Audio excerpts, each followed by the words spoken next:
Good evening, ladies and gentlemen. I'm Marvin Kalb, director of the Joan Shorenstein Barone Center on the Press, Politics, and Public Policy. And it's my pleasure tonight to introduce one of the fellows of the center. About 15 years ago, my brother and I did a book which we called Kissinger. And one night there was a party to promote the book, and we invited then Secretary of State Kissinger to join us. And he arrived, and when he did, all of the reporters rushed over to him and said, "Mr. Secretary, have you read the book?" And he said, "No, I have not read the book, but I love the title." I love the title of Nick's book, Two Lives, One Russia. It's a wonderful title, but it's a better book. And I urge all of you to rush out and buy 100 copies each and use them as your Christmas presents. I have rarely seriously read a book written with as much grace and style about modern-day Russia, which tells as much about the spirit and the reality of that country and puts it all into a historical framework, and a very special one, which I hope Nick will talk to us about tonight. I feel very fortunate in that Nick has been a good, close friend for almost 30 years, from the time that I was based in Moscow for CBS, and Nick came in, I believe, in the early 60s to be based in Moscow for the United Press. And he served there for quite a few years, then came back to Washington, D.C., where we worked together again, covering the State Department. Nick also covered Capitol Hill. And he returned to Harvard on another occasion, and that was as a Nieman Fellow. And then for U.S. News and World Report in the early 80s, he returned to the Soviet Union and did such a marvelous job that the Russians had in store a particularly surprising farewell present. In August, only 2 years ago, August of 1986, a Russian was picked up by the FBI in New York, and suddenly within a matter of days, Nick Danilov was picked up by the KGB in Moscow. And for those of us for whom history is a bit foreign, 2 years not being that long a time, but somehow or another, given the pace of U.S.-Soviet developments in the last couple of years, it seems like a very long time. But 2 years ago, that first summit between President Reagan and Mikhail Gorbachev might have been their only summit. Now I think they're approaching their fifth or sixth meeting in a period of only a couple of years. But then, as a result of the fact that Nick was picked up by the KGB, everything in U.S.-Soviet relations came into a gridlock, and nobody really knew what was going to happen, and nobody knew whether there'd be a follow-up summit meeting to the one that the two had had in Geneva in November of 1985. And it took some extraordinary negotiating on the part of the United States and the Soviet Union to win the release of Nick Danilov and to set in motion the Reykjavik summit and everything that followed. So it's quite an extraordinary story, and from the point of view of the Center on Press and Politics, one of the most remarkable case studies, and I invite any one of you who wants to do a good master or PhD thesis, that's it. If you want to find out the way in which the press moved together with the political system to produce a public policy result, namely a summit meeting and freedom for an American journalist in Moscow, that was it. So it's my particular pleasure as both the director of the center and as a personal friend to invite you all to welcome Nick Danilov.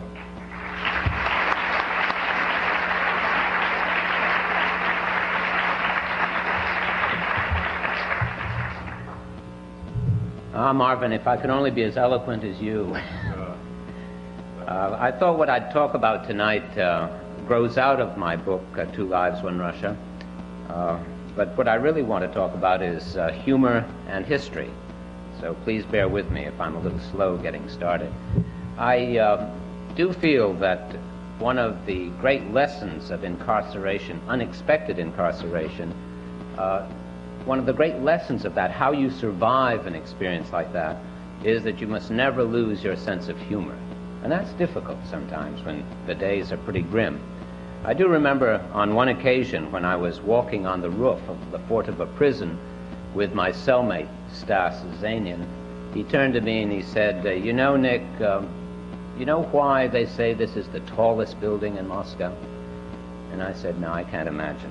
And he said, well, because from here you can see all the way to Siberia.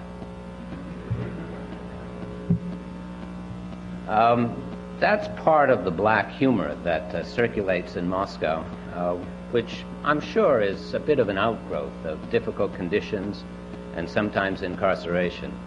Humor gets turned in many different directions, and of course, one of the good ones of a political nature is this question: what is the difference between Mikhail Gorbachev and Alexander Dubček? And the answer, according to Moscow black humor, is there is no difference, but Gorbachev hasn't realized that yet.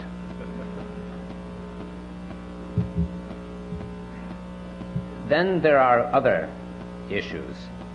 As I've been casting around trying to recall everything that happened, I came across another joke which is perhaps only mediumly amusing, but which I think for Russians is quite understandable. And that is it dangerous to forget in the Soviet Union? And the answer, which is attributed to Yuri Afanasyev, who is director of the Archives on History, of the Institute of Archives and History, is, well, in principle it's not dangerous to forget, but not everybody shares that opinion. I don't necessarily expect you to laugh at that, because that really is kind of a Moscow joke. But what I'm trying to get at is that it is important to remember the past, because the past, both for nations and for individuals, sheds a great deal of light on who you are and what your nation is. So let me begin a little bit by recalling the past. Marvin was very good at giving you the essential details of the FBI arresting Gennady Zakharov in New York in August of 1986, and the KGB being very protective of its agents arresting Nick Danilov in Moscow about a week or so later. Now, the one thing that many people didn't realize is that there are a whole series of precedents for this kind of arrest of a Soviet citizen without diplomatic immunity and retaliation by the KGB in Moscow. And I'd like to go over three of the major precedents, focusing on the method of arrest of the American and then the resolution of that case, because these three precedents all had a bearing on the Zakharov-Danilov affair. Now, the first precedent was the arrest in October of 1963 of Professor Barghorn of Yale University. What had happened before Barghorn was arrested was that the FBI had arrested a Soviet chauffeur by the name of Igor Ivanov and charged him with espionage. That Soviet chauffeur had no diplomatic immunity, and so he faced a trial and a long period of imprisonment, and the KGB, anxious to relieve or to alleviate the situation, decided to arrest Barghorn and use him as a pawn to negotiate the outcome of Ivanov. Barghorn, on October 31st, 1963, had been having a farewell dinner with Walter Stessel at the American Embassy in Moscow. And at the end of that dinner, because Barghorn was going to go back to Yale, back to the United States the next day, Stessel put his car at Barghorn's disposal, and Barghorn was driven back to the Metropole Hotel. As he got out of the car, out of the shadows, a person approached him with a rolled-up copy of Pravda, thrust it in his hands, and then, out of other shadows, an arrest team from the KGB jumped upon Barghorn, took him off to a police station, and then several hours later took him to Lubyanka prison. And then, in the course of the next 2 weeks, a man by the name of Alexander Petrenko, who was a KGB colonel, interrogated Barghorn, trying to demonstrate that Barghorn was a spy. Of course, during that incident, President Kennedy checked to see whether Barghorn had any relationship with American intelligence agencies, found that he did not, sent a letter to Khrushchev saying this man is not a spy, he should be released immediately. And Nikita Khrushchev, who was then the General Secretary and who had a sneaking admiration for President Kennedy, decided that he would release Barghorn on humanitarian grounds, and Barghorn was released. So those are the essentials of the Barghorn case. In 1972, there was another case, and this one is much more mysterious because at the time it got really absolutely no publicity. And for a long period I thought that Henry Kissinger had very carefully covered it up, but in fact it wasn't quite like that. I have recently been able to get some documents from the State Department on this particular case of 1972, and I want to share with you some of the information in those documents which came too late to go in my book. But in this particular case, 1972, what happened was the FBI arrested a Soviet spy in New York who did not have diplomatic immunity. His name was Valery Markelov, and he had been gathering secret information about the Navy's projected new fighter, the F-14. Shortly after Markelov was arrested, an American businessman who was making deals in the Soviet Union, his name was Paul Sieklocha, he was an American of Yugoslav background, received a telex from Moscow saying, please come to Moscow before we can pay you your commission, you need to sign this contract. So Sieklocha got on a plane, flew to Moscow, and as soon as he got off at Sheremetyevo Airport, he was taken into a back room. He was searched. He was found to have 1,800 rubles in his pocket, which of course was a currency violation. And he was immediately charged with importing illegally into the Soviet Union hunting rifles. Well, the fact is he did arrange trips for businessmen around the Soviet Union for the purposes of hunting, and he had been bringing rifles into the Soviet Union illegally to pass around to his acquaintances as bribes and as mechanisms for facilitating the deals that he wanted to accomplish. In any event, he was taken to the Fortova prison, and a long series of cables went back and forth from Moscow to the State Department in Washington. And at the State Department, they concluded that Sieklocha had been purposefully lured to the Soviet Union so that a trade could be set up with Markelov. The American side began inquiring whether bail was possible in order to get Sieklocha out of prison. On the Soviet side in the United States, the same process was going on, and the American side set bail at $100,000. When the bail issue in Moscow for Sieklocha became very active, interestingly enough, the figure that was suggested for bail for Sieklocha was $100,000. Now, Sieklocha was a businessman, I told you that. The other fellow was a spy. And as the interrogation went along, the interrogation of Sieklocha went along, the Soviets introduced the notion that they had uncovered new information, and Sieklocha was going to be charged with espionage along with all these currency violations.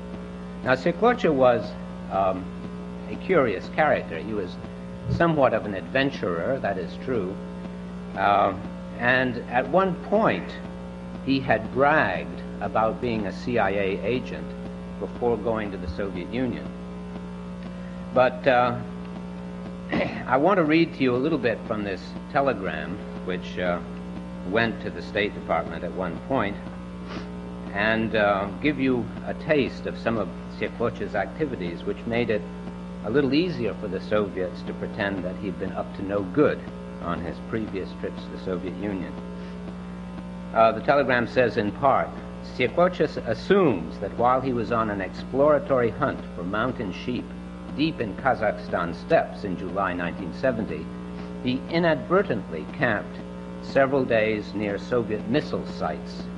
Soviets allegedly showed him aerial photos of his campsite and claimed that he had driven his jeep right over a missile site. Further, this telegram goes on to say, Sieklocha alleges that on August 2, 1970, while he was on an 8,000-kilometer excursion in Soviet Mongolia to find new hunting grounds, he became involved in a shooting incident near the Chinese border in which he and his driver were wounded, and he, Sieklocha, killed 3 Chinese soldiers and 2 horses with his hunting rifle. The number of soldiers and horses he allegedly killed was confirmed to him by his interrogators, who had photos taken of the scene clearly showing casualties alleged, which Sieklocha said coincided exactly with what he believed the results of his rifle fire had been. Anyway, it goes on in that vein. The point was that in this particular case, the U.S. side and the Soviet side got together and through a long series of complicated exchanges, finally arranged an exchange that wasn't an exchange. Shortly before the 1972 summit in Moscow, which was Richard Nixon's first summit, I believe, with Leonid Brezhnev, the charges against Valery Markelov were mysteriously dropped, and he departed for Moscow, and Sieklocha was suddenly released. I corresponded at one point with the consular officer of the American embassy who handled the Sieklocha release, and he says to me in a letter dated June of 1987, he wrote to me, described to me the scene of releasing Sieklocha from the prison. And he says, the Soviet investigator was stern on the seriousness of the surreptitious importation of dangerous weapons and the need to check the possibility of malicious intent. On the other hand, it was equally clear the Soviets wanted the case to end quickly and before the summit. We kept up the pressure, and I recall being called on the usual short notice to Lefortovo for the reading of a protocol stating continued Soviet suspicion of Sieklocha and permanent withdrawal of his entry permission, but release to us in the interests of good relations.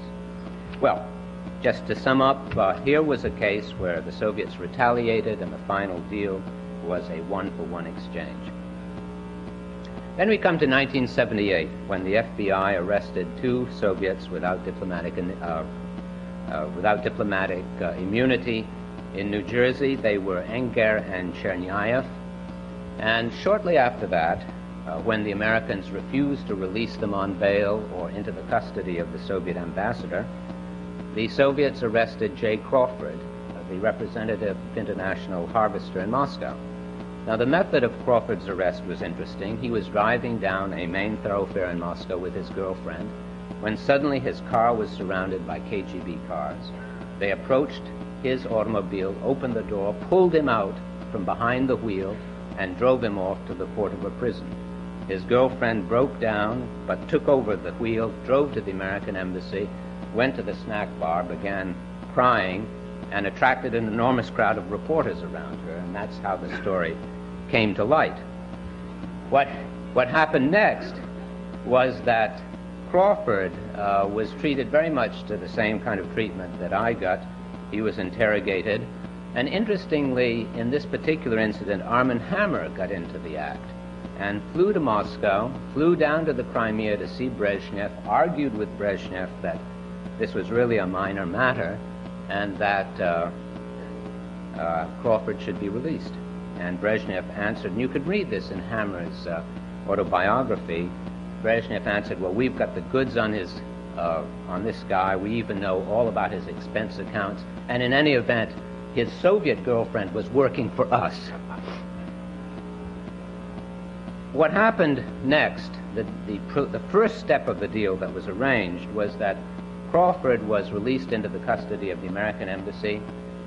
The 2 Soviets were released into the custody of the Soviet ambassador in the United States. Then the Soviets thought that they had worked out a deal with the Americans whereby they would put Crawford on trial and there'd be a speedy trial and positive resolution for the Soviets in the United States.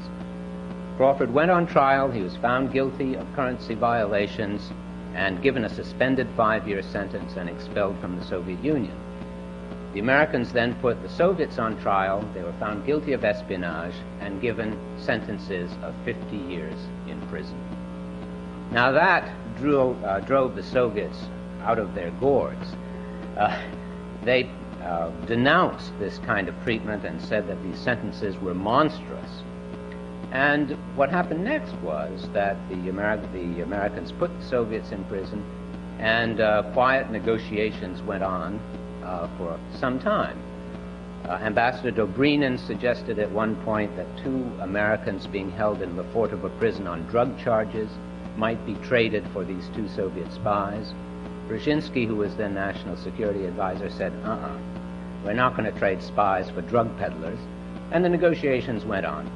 Finally, it was resolved when the Soviets agreed that they would release 5 leading dissidents in return for these 2 Soviet spies. And for there to be an espionage angle on the other side, Brzezinski insisted that one Soviet who was imprisoned in Moscow for spying for the United States, his name was Filatov, that his death sentence should be commuted and that he should be allowed to serve a prison term. Anyway, that exchange did take place, and the case was resolved. So those were the 3 precedents that were important in the case that I became involved in.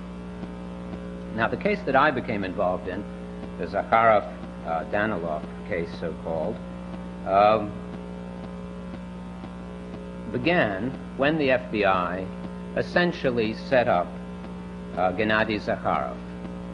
Zakharov was a physicist who was working for the UN Secretariat. He did not have diplomatic immunity, and he clearly was doing something that was close to espionage, if it wasn't espionage. He was going around to American universities, striking up acquaintances with American students, urging them to go into defense industry, and once they'd gotten into defense industry, to continue the relationship and supply information to the Soviet Union on the long term. Before the KEL incident, he had at least 2 fellows working for him in this way, if not 4. I was never really able to pin down whether it was 2 or 4. One of them quit after the KEL shoot-down because he became disgusted with the Soviet Union. But the other one, whose name was Lake Bozhe, who was a student from Guyana, continued to work with Zakharov and in fact told the FBI all about it. And Lake Bozhe agreed to become a double agent. And as we went along, as the months went by, the requests from Zakharov became more and more demanding, and started going from stealing microfiche information from libraries to trying to get classified information. And at one point, Zakharov was so aggressive that he asked Lake Bozhe to sign an espionage contract. If you can imagine, this is really weird, because one of the important things about espionage is you never put anything on paper. But in this particular case, Zakharov asked Bozhe to write a contract which essentially said, and I quote from parts of it in my book, it essentially said, I promise to bring to the Soviet Union, to Soviet representatives, information which Soviet officials would not have access to. This information I will be rewarded monetarily for on the basis of the quality of this information, and after a 10-year period, this contract may be renewed. In addition to that, Zakharov would give Lake Bozhe money for the information he supplied, and a receipt would be signed by Zakharov, and in fact, when Zakharov was arrested, he had a receipt for about $1,000 in his pocket. In any event, at one point, the FBI said, enough is enough, and we've got to put this guy out of business. And their real concern here was that a man of this sort was crossing over an important line. These sorts of officials who do not have diplomatic immunity, who work for the UN Secretariat General, in the past have been used as spotters. But when it gets into the business of actually accepting classified information, the Soviets have tended to give that responsibility to diplomats in their mission in New York. for the obvious reason. Now, if the FBI had allowed the Zakharov operation to continue, they would have been sending a signal that now it's permissible for people outside of the Soviet mission to carry on active espionage operations, and they might have been faced by a proliferation of espionage operations far away from the Soviet mission. That would have complicated very much their counterintelligence job. So they decided to arrest him. And essentially they set him up in that a meeting was scheduled.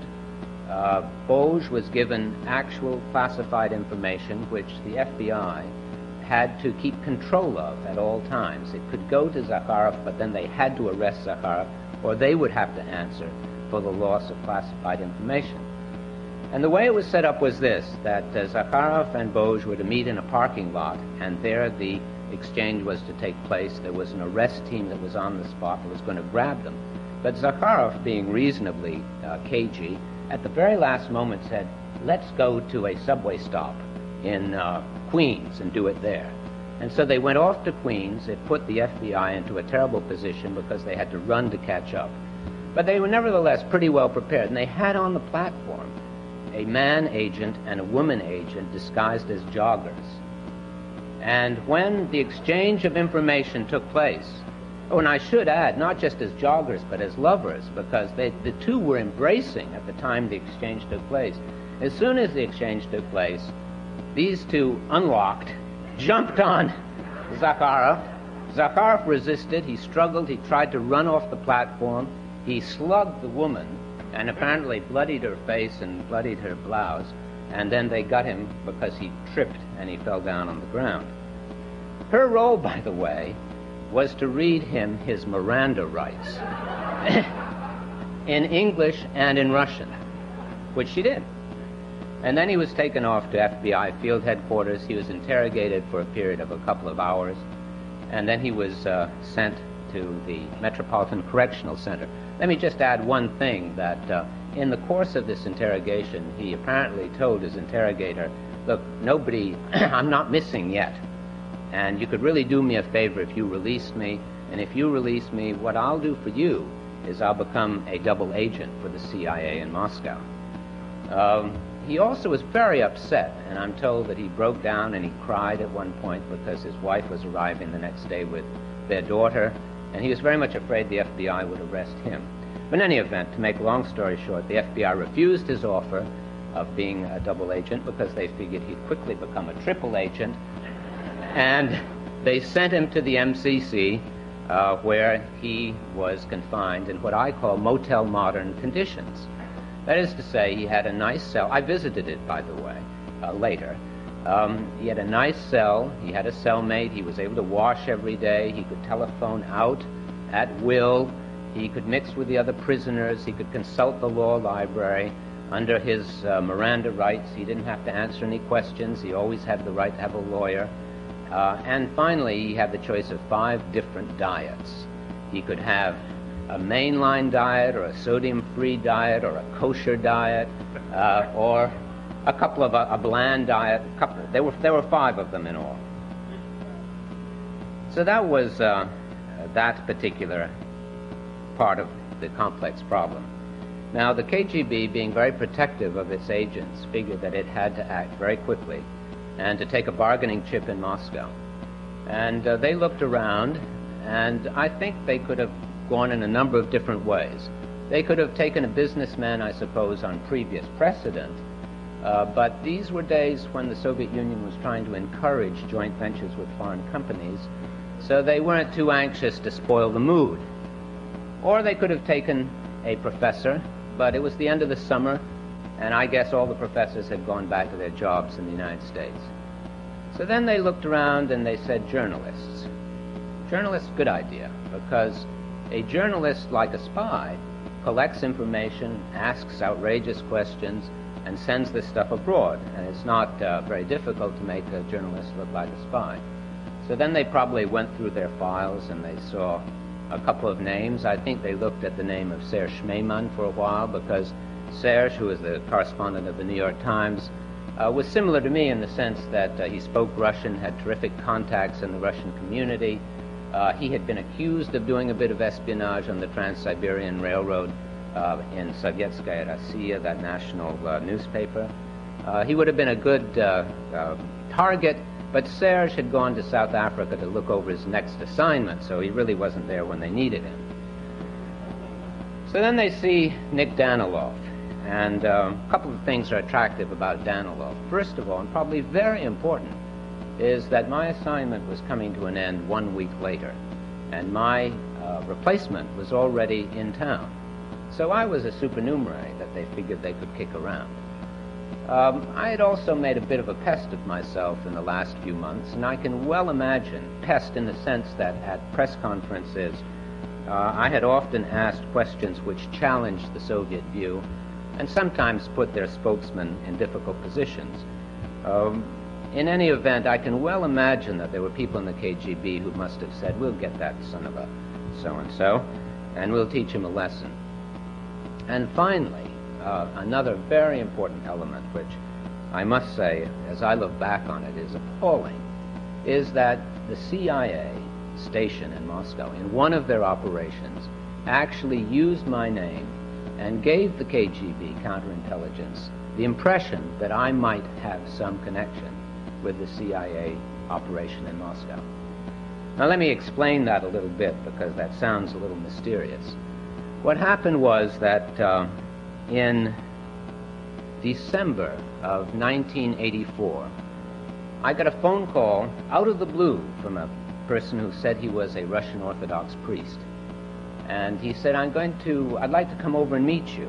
And we did meet after some trepidation on my part. I didn't want to see him, actually. I kept putting him off. But we did meet, and he turned out to be a young man of about 28, and I found him really unexpectedly charming. And we went out for a walk, and we had a long walk and talk. And what he was interested was in sharing information about how the Russian church was trying to attract young people into the fold. And in return for that, he wanted me to put him in touch with some other American correspondents in Moscow. Now, at the end of that conversation, and we had only one meeting, and it went on for 1 hour, I figured that this guy may not be exactly what he seems, and I better ask him some questions as to who he really is. And it turned out that he himself had been imprisoned, had been put on trial for harboring stolen icons, and had been sent to Komi Autonomous Republic, where he had worked in a labor camp. And when I asked him what he did in the labor camp, he said, well, at first I cut wood, but then they realized I had a good head on my shoulders, and that they let me work in the administrative offices, and that was nice because it was warm. So a red flag went up at that point. Then I asked him some questions about dissident Soviet priests in Moscow and what the status of their cases were. Well, he didn't know any of these cases. I thought that was kind of suspicious. And finally I said to him, well, how did you get my phone number?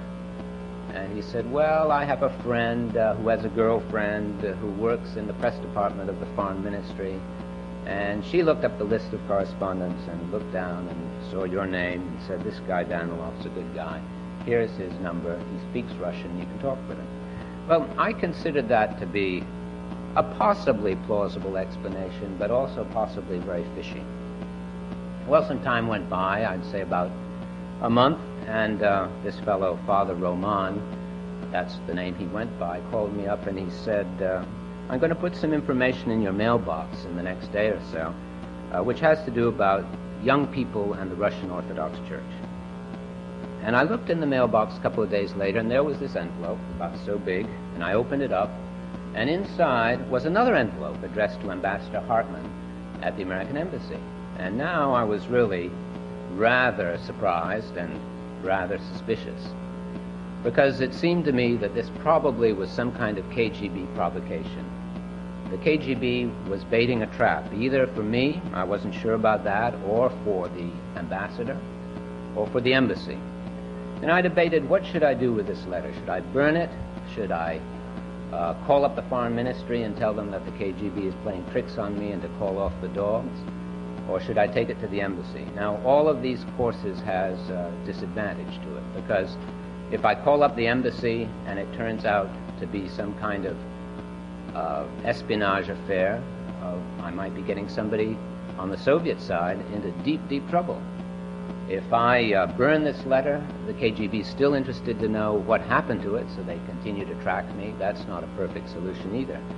So in the end, I took it to the embassy, and I said to the embassy, look, this, I'm sure, is a provocation from the KGB.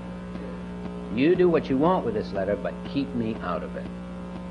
What happened next was that letter went to the ambassador's office, and then apparently it went to the CIA station, and it turned out to be a letter, apparently, from a Soviet scientist who wanted to transmit to the United States certain rocket secrets. And the CIA station, acting on instructions from Washington, tried to set up a meeting either with that scientist or with that scientist's courier or with Father Roman, I'm not quite sure who.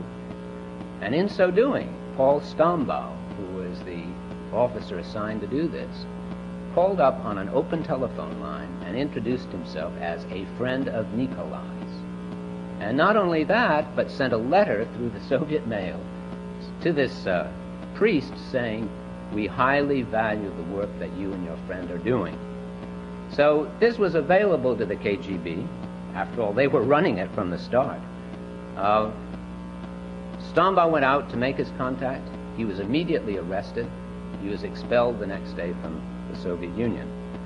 As far as I was concerned, nothing happened. I didn't know what it was about, didn't know anything about that operation, had no contact with the CIA station. And time went by and nothing happened. A year later, Zakharov was arrested. KGB decides to take a bargaining trip. I am the person who's singled out for it. And I go out to meet a friend of mine called Misha. Misha called up a few days after Zakharov was arrested. Now, who was Misha? Misha was somebody I had met in the Central Asian Republic of Kyrgyzia. He appeared to be a very likable young Soviet, perhaps 28, maybe a bit older, wanted to practice English, the usual stuff. I met him with a friend of mine from the Chicago Tribune, Jim Gallagher, and we immediately asked ourselves, could this guy be KGB or not? We didn't think so, because he seemed to be a bit naive. He didn't seem to have that sort of assured manner that KGB types often have. In any event, we entered into a relationship with him. Misha supplied us with considerable amount of information over the next few years, largely on Afghanistan, I might say. But Misha also had literary pretensions and wanted to do a thesis on American publishing. And he had asked me some months before if I couldn't buy him copies of Stephen King's novels, because what he wanted to show was that American publishing is highly exploitative, and that one of the way of selling large volumes of books is to write terrifically interesting horror stories. So that, I think, was his gambit. Actually, I suppose he really enjoyed reading Stephen King, and the whole idea of an academic thesis was sort of an add-on to his own personal predilections. But anyway, I did agree to go out and meet Misha. The arrest of Zakharov was hardly on the top of my mind because it was never published in the Soviet press. I had heard it on the BBC, and it had gone in one ear. Some of it had registered. I couldn't remember his name, and then the rest went out the other ear. Anyway, I went out to meet Misha, and in the course of this meeting, I gave Misha these 7 Stephen King novels, and Misha gave me a sealed envelope in which he said there were clippings that demonstrated how Gorbachev's policies were being implemented in Kyrgyzia. I'd asked him to clip some newspapers. I'd asked many other people to do the same thing. And I didn't open this package right away. He went his way after we said goodbye. I went my way. And as I was walking out of the park, a van comes down towards me, makes a U-turn, and stops beside me. Then 6 guys jump out. 2 of them begin photographing the scene. The others converge towards me, jump on me, pull my arms behind my back, put me in handcuffs, throw me in this van, and off we go to the Fortova prison. They never said a word. They didn't say we're from the KGB. They didn't say we have a warrant for your arrest. As a matter of fact, they didn't have a warrant for my arrest, and they only got it 3 days later. In any event, It's clear now, in retrospect, that what the Soviets really wanted to do was to turn me into pretty much the exact equivalent of Zakharov, so that operating on that 1972 precedent, they could exchange me one for one. 1972 precedent of Sirkoch and Markelov, excuse me. They could exchange me one for Zakharov. So what they needed to do was to try to intimidate me to such an extent that I would make false confessions against myself, and they could say to the Americans, you see, we caught this guy spying and he even acknowledges it. Now, how do you go about doing this? The first thing you do is you try to create an atmosphere which is psychologically and morally very debasing and intimidating. They took my belt away straight away. They took my shoelaces away because the notion was that I might commit suicide in my cell. And that's not a very pleasant thought when you're going into your cell for the first time, that it's going to be so bad that you might want to commit suicide. Then they took my watch away in order to disorient me so I wouldn't know what time of day it is. And you know, until you've had your watch taken away and you can't find out what time of day it is, you'd be surprised how dependent you are on your watch. They put me on a diet which was very low in calories. No choice of five diets here. I lost 5 to 8 pounds during that first week. They never turned the light off in the cell, so it was difficult to call out. And I suppose this is a typically American reaction. They wouldn't let me keep clean. I had one shower in the course of 13 days. And I found that really to be the most debilitating, the fact that I couldn't shave daily and I couldn't wash daily. And I would come into the interrogation room, my pants would be falling down, I'd be swimming in my shoes, I would be reeking of body odor. And there in front of me would be a very stern, well-dressed interrogator who made it very clear that I was totally under his control. I couldn't eat, I couldn't sleep, and I couldn't go to the bathroom without his permission or somebody else's permission. I got to say that during that first week, being suddenly snapped off a street like that and thrown into a cell was very depressing and very claustrophobic. Soviet cells, unlike American cells, are solid doors that are covered with metal. They're not bars that you can see through, and when that door slams closed on your cell, you have this claustrophobic sense that invades you, and you wonder, can you get out? It turned out I did have a cellmate, and I think part of his purpose was to help me adjust to this kind of strange condition. But as I sat in that cell, there were a number of sources of strength that I was able to draw on. One of them, of course, was the fact that I was able to have some meetings with my wife. I had 3 meetings with Ruth, and I had 1 meeting with my chief editor. And Ruth brought me books which related to my ancestor, Alexander Frolov, and I'm going to come to him in just a moment, because Frolov was a revolutionary, a Russian revolutionary in 1825, and long before this incident took place, I had been planning to write a book about my ancestor, and I'd been researching what had happened to him, how he had been arrested, how he had been thrown into a cell. And one of the books that Ruth gave me was a book which contained memoirs of a fellow prisoner of my great-great-grandfather's, Alexander Frolov, who accompanied him in a sledge all the way from St. Petersburg to Siberia.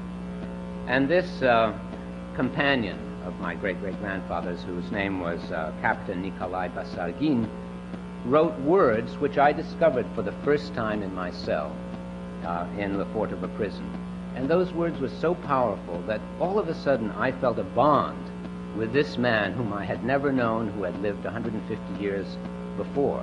And what he had written described so well those feelings that I had when the cell door closed on me. And I just wanted to read them to you from chapter 13 of Two Lives, One Russia. Basargin writes, "He who has not experienced fortress detention in Russia cannot imagine the gloomy, helpless feeling that seizes a man when he steps over the threshold and into his cell. The prisoner stands alone against that unlimited autocratic power that can make of him anything it wants, at first subjecting him to every conceivable privation, and later even forgetting about him. Now those words, written in 1856, exactly mirrored the feelings that I had when that cell door closed. I do want to talk a little bit about Frolov at this point, my ancestor of 1825, who, for being in this conspiracy to overthrow Nicholas I, was sent to Siberia in chains, was condemned to 20 years at hard labor and eternal exile in Siberia. And the reason is because as I did that research, long before my arrest, I came across incidents which, after my arrest, began to mean something totally new to me. Because suddenly, just as in the case of Basargin, I began to feel that Frolov had been through experiences that I now was living through. And I knew that Frolov had survived, and I knew that if he had survived, I would have to survive as well. And I think one of the lessons from Frolov was that no matter how bad things seem today, they may change tomorrow. They may actually become better tomorrow. That was Frolov's case, because although he was condemned to 20 years at hard labor and life in eternal exile, in fact, his sentence was lightened as time went along. He got 10 years at hard labor in the end, and then 20 years in Siberia. And then a new czar came to the throne, Alexander II, and he was amnestied and came back to Russia. And because he came back, you know, I'm here today. In any event, let me just tell you a little bit about these uncanny similarities that occurred 150 years apart. In the first place, when Frolov was arrested and taken to St. Petersburg in chains, he was immediately interrogated by Nicholas I, and then he was thrown into this dingy, damp dungeon in the Peter Paul fortress. In that fortress, he was not allowed to have any defense lawyer or any lawyer at all. He was not allowed to write to the outside world, and he was fed on stale bread, buckwheat gruel, and tea. Now, I was arrested in Moscow. I was thrown into a dungeon, essentially a dungeon, 4 paces by 4 paces in the bowels of Lefortovo prison. Yeah, I could communicate a little bit with the outside world, that's true, but I wasn't allowed to have any lawyer, because under Soviet procedure, you may not have a lawyer until the police investigation is over, and that investigation, which is aimed at making you incriminate yourself, could go on for 6 months.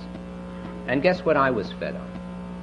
Stale buns, tea, and buckwheat gruel.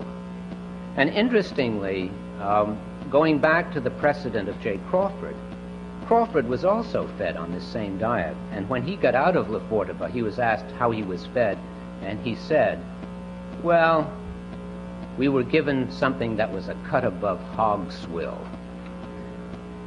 In my case, I had a higher appreciation of that, because I had a Russian grandmother who used to feed me buckwheat gruel up in New Hampshire. And buckwheat gruel for me was, positive. Another uncanny similarity is that my ancestor, Frolov, and I look somewhat similar. I can tell you that as a result of my researches in Moscow, I finally was able to come across, I finally found a watercolor of Frolov that was painted in 1832 by a fellow prisoner. This watercolor had been forgotten for over 100 years, and then in 1946 an art collector in Moscow had discovered it, given it to the Pushkin Museum. And here is a color photograph of Frolov in 1832. When Frolov got to Siberia, to the penal colony in Chita, the guards there, like all guards in any prison, had to write down his physical description. And they wrote down in the prison ledger, and incidentally, I had a copy of this document in my possession at the time of my arrest. It was in my apartment, not on me. I had a copy of this that I had found in the military archives in Moscow. And the description of Frolov went something like this. Here is a man of average height, average weight, with a round face, brown hair, brown eyes, and a large nose with a hump. Now, at a certain point in my incarceration in Moscow, I too was taken for these identification purposes. And first I went into this crummy photographic studio where they had one of these wonderful old big cameras on a tripod, the kind that you use photographic plates with, and the black shroud behind. You have to get under to focus, and they took my photograph. They don't have Polaroids in Lefortovo. But anyway, after the photograph, they took me into another room where they did my fingerprints and they wrote out my physical description. And the words that were coming out of the guard's mouth were something like this. Here is a man of average height with brown hair and brown eyes. And it all sounded too familiar for words. And I took off my glasses and I said to the guards, "And what would you say about my nose?" And the guards looked at me, and one of them said, "Well, it's a large nose with a hump." Exactly the same words as were said and written in 1827. I mean, it was weird. I nearly fell off my chair. And then another similarity. When Nicholas I exiled, punished these Decembrists, of which there were about 121, he sent them out to Siberia under the care of a general whose name was General Leparsky, Stanislav Leparsky. And Leparsky at first was very rough with them, and as time went on, he came to realize that these were very highly educated men, and probably his superiors. And he became softer and softer, and he became more gentle with them. He changed the hard labor from 10 hours a day down to about 3 hours a day. And then in that extra time that they had at their disposal, they started working for their common good. They established what they called the Greater Artel and the Lesser Artel. The Greater Artel was a money-sharing cooperative whereby the richer prisoners would receive money from their families and share it with the less well-off prisoners. And the Lesser Artel was a cooperative which was aimed at helping the Decembrists settle in exile later on when they were sent out to the boondocks of Siberia. And finally, Leparsky argued with Nicholas I and got Nicholas to approve the removal of the leg irons from the Decembrists. Now, in my incarceration in Moscow, I also had a visit from the prison commandant, who, incidentally, and I mentioned this already, was the KGB colonel who had interrogated Professor Barghorn in 1963, Alexander Mitrofanovich Petrenko. And Petrenko would come into my cell, and we would chat, and he would ask me if I had any complaints.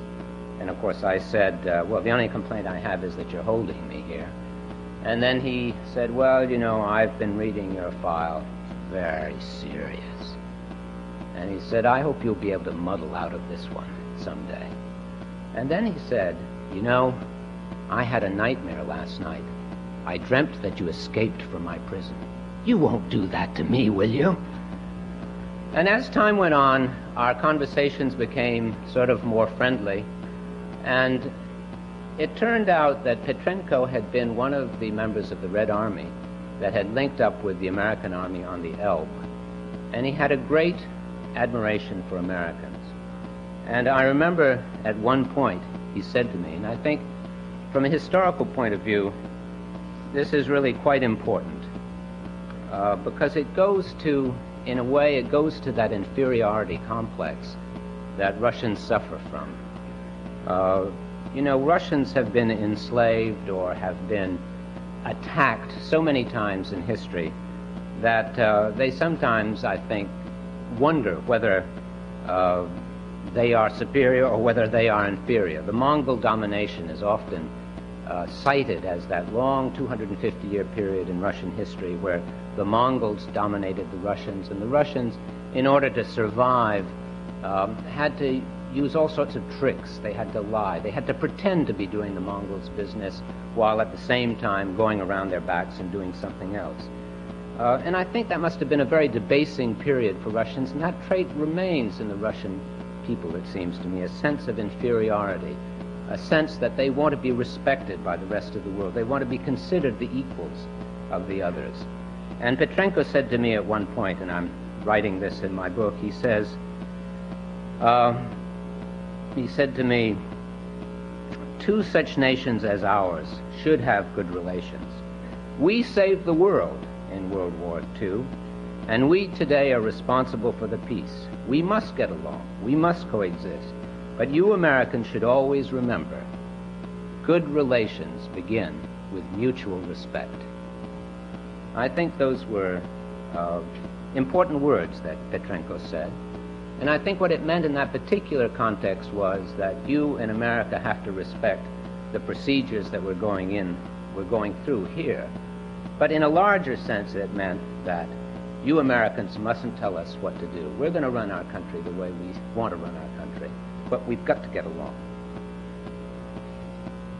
So much for Petrenko. Now let me come to the final uncanny similarity between my case and the case of my great-great-grandfather 150 years before. This one is much more frivolous. In prison, Frolov was put in a cell beside another prisoner whose name was Dr. Wolf. And Dr. Wolf was sort of not just a doctor, a terrific doctor by all accounts, by the way, but a mentor, a man who used his influence to help educate Frolov so that he was able to learn about agriculture, learn about first aid, learn about drugs and herbal remedies. And when he got into exile, all of these things were very much to his advantage. In any event, when I got released from prison, I had a few minor medical problems, and I was wondering what I should do about them. And I asked the chargé d'affaires at the American Embassy, who should I go to see about these problems? And the chargé d'affaires says to me, well, you ought to go see Dr. Wolf. And it turned out that the embassy doctor was Dr. Stanley Wolf. I did ask him if he was related to Dr. Christian Wolf of 150 years before. It turned out that he wasn't. In any event, I have spoken very long. I really haven't covered everything that I wanted to cover. So let me just quickly sum up, and then perhaps you have some questions and we can fill in some of the other things that I intended to say. You know, as I've been spending these last few weeks traveling around the United States, I find that people are often asking me, what is this guy Gorbachev after all? Is he for real? Are his reforms true, or are they cosmetic? Is he trying to beguile us? Is he going to last in power, or isn't he going to last in power? And this has caused me to reflect not just on my incident, but to reflect on my time in Moscow as a correspondent. And what I see is that in the Soviet Union, if you look at it going back into history, you see certain traits that are rather long-lived. They're very powerful traits. They're traits that Gorbachev isn't going to be able to change today or tomorrow. They're going to be there. And it seems to me that some of those traits and characteristics of the Soviet Union are a very strong secret police. In Nicholas I's day, it was the Third Department. In Stalin's day, it was the NKVD. Today, it's the KGB. This is a very strong element of Soviet rulership, of Soviet governance, and it's not likely to go away. It has a number of nasty effects on the population because everybody tends to be a little suspicious of the other fellow, tends to be looking over his shoulder, knowing that Big Brother probably is watching him. It makes the Russians suspicious, it seems to me. It underlines and emphasizes that suspiciousness which is within the Russian character.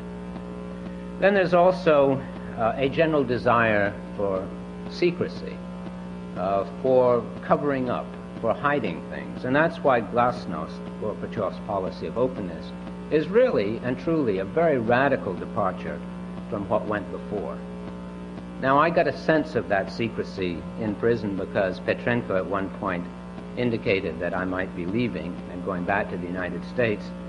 And he recalled Professor Barghorn, and he said, you know, Professor Barghorn was a real gentleman because he never revealed anything about our prison conditions. And I said to Petrenko, "That's right, but I'm not a gentleman, I'm a journalist. And you find out about prison conditions in here." Then in the Russian character, there is this sense of inferiority that I was telling you about before. There's a desire to be treated as an equal, as a desire to want to be respected just like anybody else. There's a desire to save face. These are some of the qualities that are likely to go on. You finally probably want to know whether Gorbachev is really going to stay in power or isn't going to stay in power. And of course, it's difficult to answer that one. That's really crystal balling. But looking at it very quickly and looking at it with a historical perspective, you see that the strong rulers in Russia who ruled through perhaps undemocratic but forceful means, people like Stalin or Alexander III or Nicholas I, tended to have long reigns and died in their beds. But the reformers, the people with radical ideas, the people who were shaking the place up, who were raising expectations, like Nikita Khrushchev or Alexander II in the 19th century, these people either were ousted from power or were assassinated. So with regard to Gorbachev, who I originally thought was kind of a Nicholas I type character, a disciplinarian, but who I now think is an Alexander II type character, a reformer.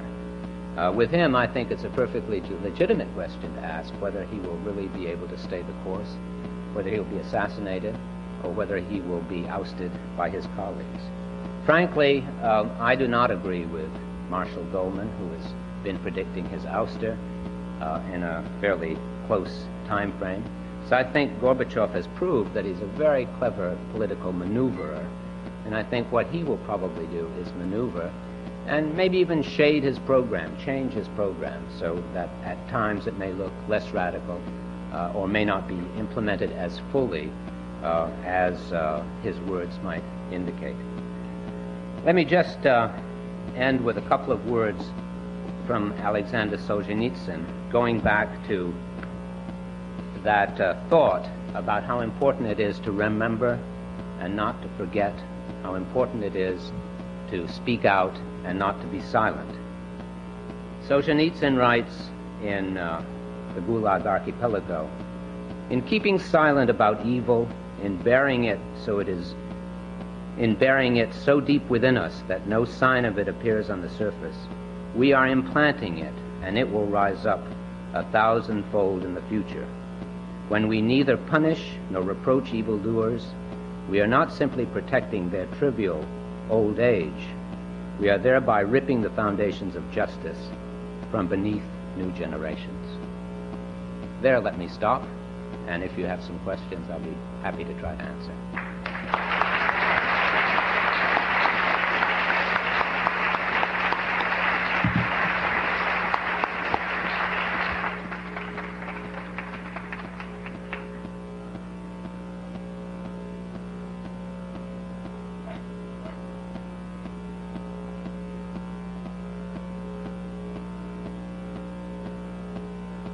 Sure. You mentioned a number of these tit-for-tat arrests, and you mentioned a Yale professor being arrested and a businessman and you as a journalist. And I'm wondering why the Soviet Union doesn't actually try to go for real spies in these kinds of cases, why they're going for civilians, and what's the purpose in that? What they needed very much was somebody who did not have diplomatic immunity. I mean, that was the whole key, because Zakharov did not have diplomatic immunity. That meant that he was likely to be brought to trial and get a long prison sentence. And of course the precedent that they could look forward to was 50 years in prison, and that they wanted to avoid for Zakharov. So they needed somebody in Moscow who did not have diplomatic immunity and whom they could put under a similar threat. It worked, by the way. It worked, by the way. So, are you saying that the U.S. only uses diplomats in this kind of activity? They don't use anyone without diplomatic immunity? Look, I don't know what the CIA really does, but my impression is that CIA operatives all operate under diplomatic cover in Moscow. And I would be very surprised to learn that there were American civilians without diplomatic immunity who were actually operating for the CIA. That really would surprise me. At the risk of being flippant, wasn't it a thrill? I mean, you're unlikely to spend the rest of your life over there in jail, and here you get arrested, become famous, and you know, I don't mean to be too much of a wise guy, but wasn't it a bit thrilling? I appreciate the remark, but I don't recommend the experience. No, frankly, it was a horrible experience. It was extraordinarily intimidating. And now that we know the end of the story, we can look back on it and we can laugh and we can say, you know, it was going to come out all right. But that wasn't my impression during that first week. My impression during that first week was that the United States was hell-bent for leather to put Zakharov on trial and give him a sentence that he fully deserved, 30, 40, 50 years. My operating assumption during that first week was that I was a goner for at least 10 years. And the reason I thought that was because Sharansky, who was charged with espionage, rather phony charges, I must say, was convicted to 13 years and finally served 9. And I knew that he had served 9 years. And so my operating assumption was, I'm going to be 62 when I get out of here, and it's not going to be much fun. I think she was before me.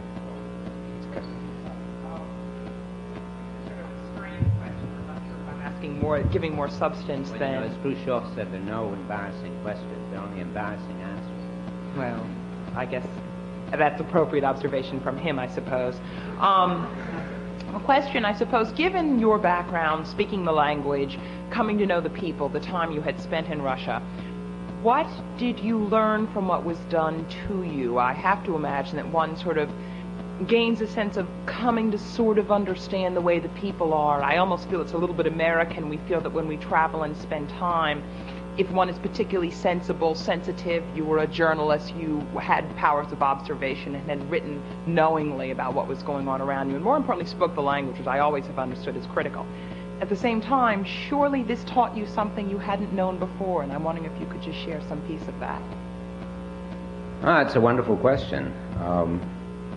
I think the thing that I appreciated from it was that under the Soviet system, once you are accused or charged, you're in a desperately difficult position because there's no very good way to defend yourself.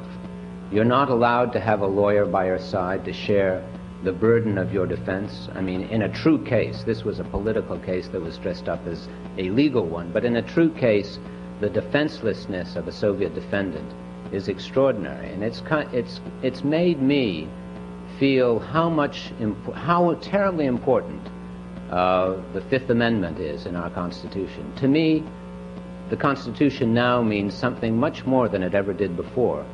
The First Amendment, of course, as a journalist means a lot. The Fifth Amendment has a special meaning for me, and the Miranda Rule has a special meaning, where you are telling the defendant, look, we're accusing you, but you can have a lawyer by your side immediately. You don't have to answer any questions. It strikes me that those sorts of provisions in our system are the incarnation of fairness. It makes it difficult for the police, but it is terrifically wonderful and fair for the defendant. So that's something that I learned out of that experience. The other thing that I think I already knew, but which was emphasized for me again, was that the Soviets and the Russians have a deep streak of humanity within them. And when the conditions are right, you can get a Petrenko coming into your cell and being friendly with you and helping you to ease that situation. In the case of Zakharov in New York, when I went to visit that prison, I asked the warden of the prison, did you ever visit Zakharov and talk with him? And he said, no, not on your life. And I said, well, why not? And he said, because in our prison, our prisoners are taken care of reasonably well. They're fed well, they can call out, they can wash, they can have a lawyer. And if I go to visit one prisoner, all the other prisoners will know it and will consider that I am delivering some kind of favoritism to him. In Lefortovo prison, no prisoner ever sees any other prisoner except for his cellmate, because it's an isolation prison, and they go to great lengths to prevent prisoners from getting together or socializing together or having any common areas. I never saw another prisoner in the Fort except for my cellmate. And, you know, when you're walking down one of the corridors, the guards snap their fingers to make sure that no other prisoner is conveyed during that process. In fact, in the middle of the prison is built like a K. In the very center of the prison, there's a traffic cop with actual flags. He raises and lowers the flag to let the conveying officers know that traffic has been held up and he can proceed along the corridor. Anyway, that's a long answer to your question, but that's that sense of humanity that comes through with Petrenko, and even sometimes in the interrogation with my KGB interrogator, that was interesting. Mr. Daniloff, I'm interested in your transformation of attitude as to how you view Mr. Gorbachev, and I think that the degree of his reform may indeed lead to his demise. But my concern is it's not so much going to be a response from the opposition as it's going to be the effect that it's had on the various regions within the Soviet Union, specifically given the examples of Estonia and Nagorno-Karabakh. And I'm curious, during the time you spent in the Soviet Union, whether you saw such attitudes prevailing or brewing, or whether you feel they're a direct outgrowth of the democratization that's been going on as a result of Mr. Gorbachev. Well, I think all of these things don't just spring out of somebody's head at the last moment. They've been there for a long time. Obviously, the attitudes in the Baltic republics have been there for a very long time. These were independent countries between the wars.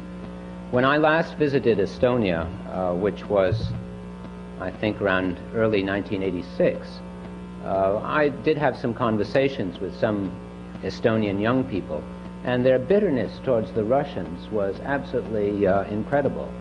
I can remember one of the things that one of them said to me was something like, the Russians dump all their crap in the Gulf of Finland and it washes up on our shores, except they use much stronger language than that. So I think those nationalistic feelings clearly were there, clearly are there, and not just in the Baltic republics, but in Kazakhstan and Armenia, among the Crimean Tatars. There are 100 different ethnic groups in the Soviet Union. Now, with regard to Glasnost also didn't just spring out of Gorbachev's head at the last moment. There had been, as you know, a long period of repression of history in the Soviet Union, of rewriting of history, of forgetting the true facts. I mean, this is why I'm talking about these things.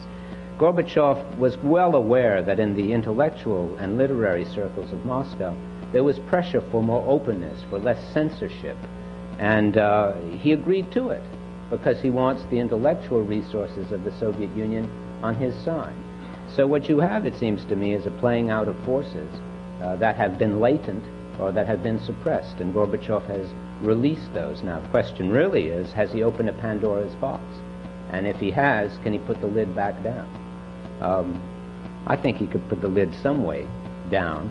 Whether he can get it all the way down or not, I think that's another question. I'd like to exercise the right of the moderator to ask the final question. I said in my introduction that your case is could be a remarkable case study in the intersection of press and politics. Now, you were in the fortress. You don't know the job. Maybe you were told the fact of the extraordinary job that Ruth Danilov did, making certain that the entire world knew that you were in prison, and conducting a series of virtually non-stop news conferences to get the word out.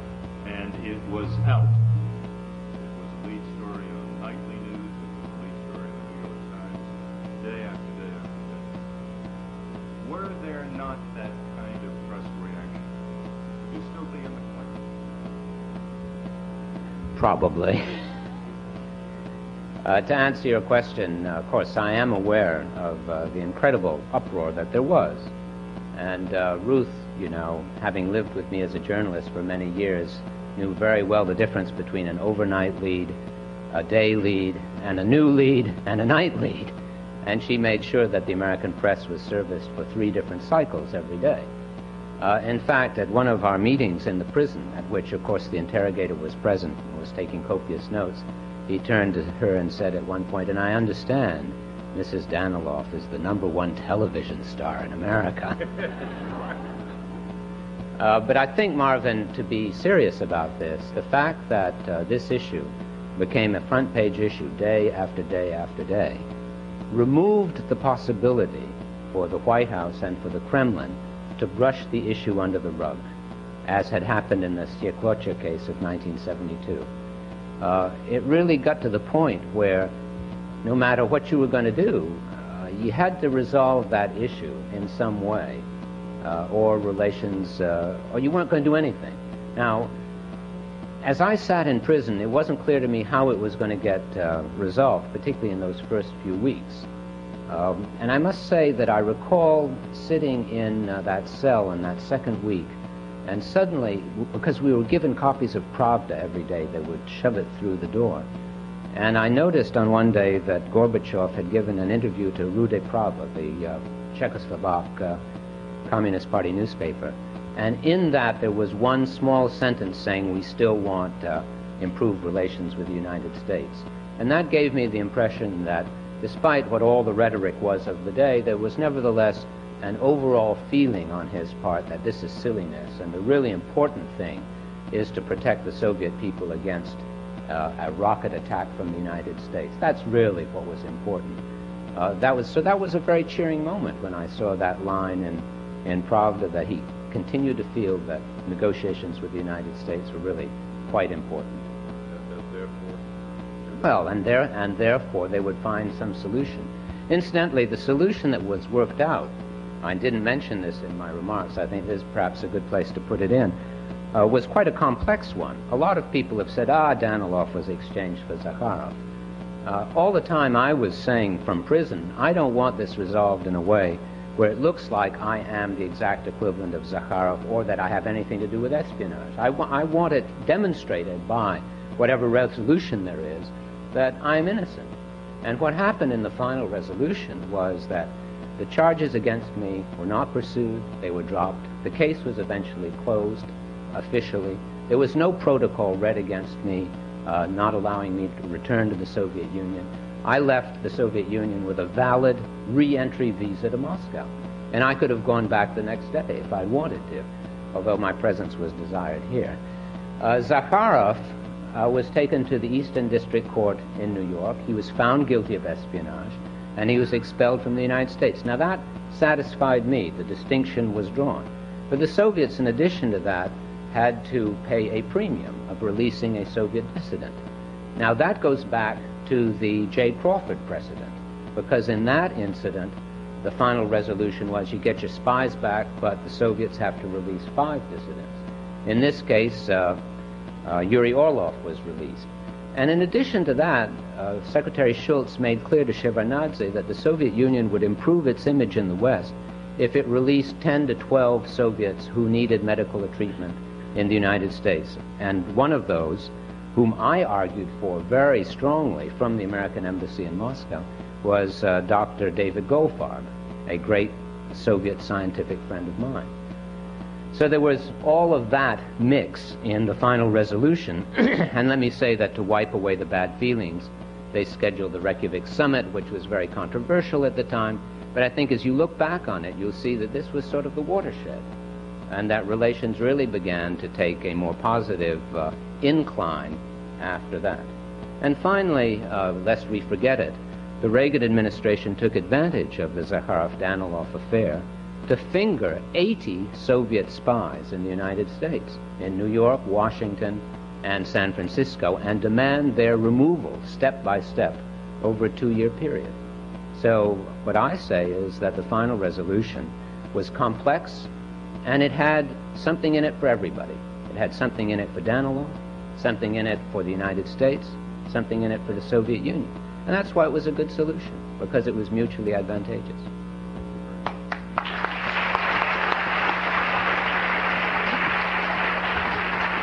Thank you, Nick, for a very thoughtful and evocative presentation, and I'm sure that we all learned a great deal from it, and I'm delighted that you're here with us. Thank you.